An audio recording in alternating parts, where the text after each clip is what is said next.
आपल्याला भेंडी तोडायची आहे। त्यामुळे आपण हे पाहू शकता, भेंडी तोडते वेळेस भेंडीला चिकट स्त्राव वगैरे असतो। दुसरी गोष्ट, छोटे छोटे एकदम बारीक नाजूक असे काटे असतात। काटे म्हणण्यापेक्षा त्याने खास सुटते। तर म्हणून सर्वात चांगला पर्याय, तुमच्याकडे जर समजा हातमोजे असतील किंवा नसतील तर प्लास्टिकचे किंवा हे अशा प्रकारचे हातमोजे आपण वापरायला पाहिजे, जेणेकरून तुम्हाला त्रास कमी होईल आणि भेंडी पण सहज तोडल्या जाईल। दुसरी गोष्ट, जेव्हा आपण भेंडीतून फिरतो त्यावेळेस तुमच्याकडे पॅन्ट ही फुल असली पाहिजे। कशामुळे? तर यामुळे होतं काय की जो पानाच्या खालच्या साईडला जो असलेले छोटे छोटे एकदम बारीक रोम किंवा काटे आपण ज्याला म्हणू शकतो, ते आपल्या पायाला पिंडरीला वगैरे लागून तिथली जागा खाजायला सुरुवात होते। त्यामुळे एक चांगला पर्याय, हातामध्ये हातमोजे असायला हवे। दुसरी गोष्ट, शरीरामध्ये म्हणजे पायामध्ये पूर्ण पॅन्ट असायला हवा। एक दुसरी गोष्ट माझ्याकडे एक लक्षात आली की हा पूर्णपणे इथपर्यंत पॅक असला पाहिजे, जेणेकरून तुमच्या इथे हाताला कुठेही खास सुटू नये। पण आता माझ्याकडे नाही आहे तो पर्याय, म्हणून मी यावर भागवतोय। तर चला आपण भेंडी तोडायला सुरुवात करूया। भेंडी तोडण्याची वेळ एक तर सायंकाळी तोडा किंवा सकाळी तोडा। सकाळी तोडल्याचा फायदा हा असतो की भेंडी कोरडी ताजी असते, जेणेकरून ती लवकर आपण मार्केटमध्ये पोहोचू शकतो। दुसरी गोष्ट, जेव्हा उन्हामध्ये भेंडी तोडता तुम्ही, उन्हामध्ये भेंडी तोडली तर ती सुकायला लागते, सुकल्यामुळे तिचं वजन कमी होतं।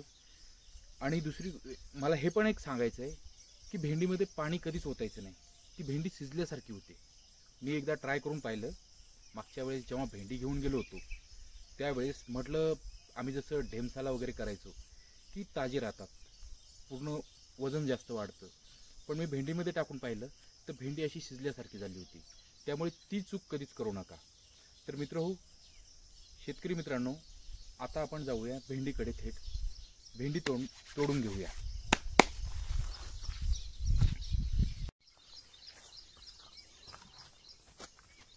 मित्रांनो, भेंडीचा आकार केवढा असायला हवा?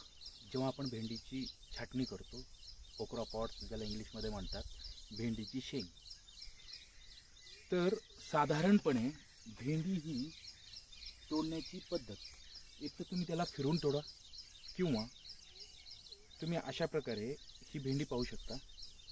या भेंडीची साईज ही 3 इंचापेक्षा जास्त आहे। मॅक्सिमम 3 ते 4 इंचांची भेंडी तुम्हाला मार्केटमध्ये पैसा देऊ शकते। त्याच्यापेक्षा जास्त मोठी भेंडी, भलेही ती नाजूक असू द्या, त्याचा काही फायदा होत नाही।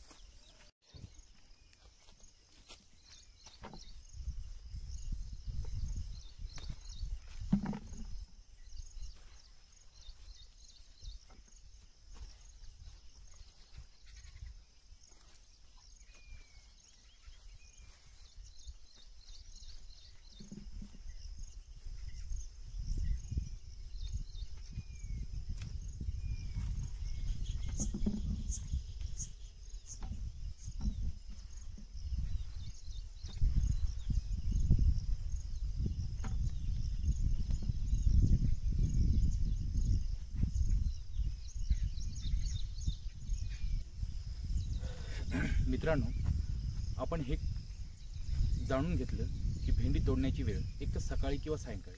आता सकाळचे वाजलेले आहेत जवळपास 6:30 वाजता आपण पाहू शकतो की भेंडी तोडण्यासाठी सुरुवात केलेली आहे मी। भेंडी ही तुमची जेव्हा ओव्हर साईज होते, म्हणजे तुमची 4 इंचापेक्षा जेव्हा जास्त मोठी होती, त्या भेंडीला सुद्धा मार्केटमध्ये भाव मिळायला थोडंसं अवघड जातं। म्हणून भेंडीची साईज ही मॅक्सिमम 3 ते 4 इंच असायला हवी। आता आपण इथं पाहू शकता, ही भेंडी परफेक्ट आहे।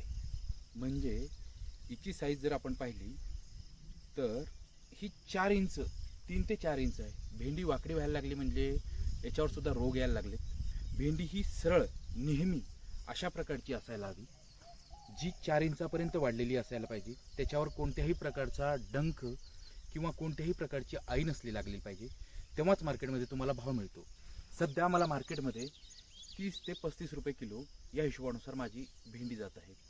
या पूर्ण एरियामध्ये आपण पाहू शकता, हे जवळपास अर्धा ते पाऊण एकर शेत आहे. यामध्ये नाही जरी म्हटलं तरी माझ्या दिवसाच्या 3 ते 4 पन्न्या म्हणजे जवळपास 15 चोक 60 एक 50 ते 60 किलो मला याच्यामधनं माल मिळतो. 30 रुपयानं धरा तुम्ही 60 किलो माल,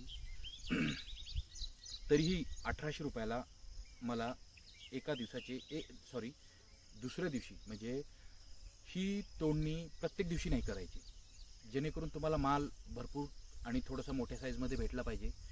त्यामुळे एक दिवस आड करून जरी तोडली तरी तुम्हाला माल भरपूर मिळतो. नाही जरी म्हटलं तरी 2 पन्न्या तरी मिळतात.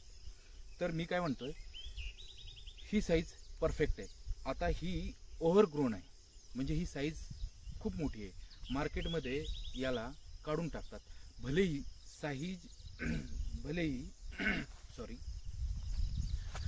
ही भेंडी ताजी असू द्या, कारण अशी मोडल्यानंतर जर भेंडी तुटत असेल तर ती ताजी भेंडी आहे. ही दिसायला नरम आहे, खायला पण चांगली आहे, पण मार्केटमध्ये याला भाव कमी आहे. कारण विकत घेणारे लोक हे छोट्या साईजची भेंडी जास्त प्रेफर करतात. म्हणून भेंडीची साईज ही 4 ते 5 इंच मॅक्सिमम. तुम्हाला जर समजा मार्केटमध्ये हिला विकायचंच आहे तर 5-6 इंचापर्यंत तुम्हाला भेंडी जाऊ शकते, पण त्याला पण थोडीशी म्हणजे मार्केटमध्ये भाव कमी मिळेल. पण ही परफेक्ट साईज आहे.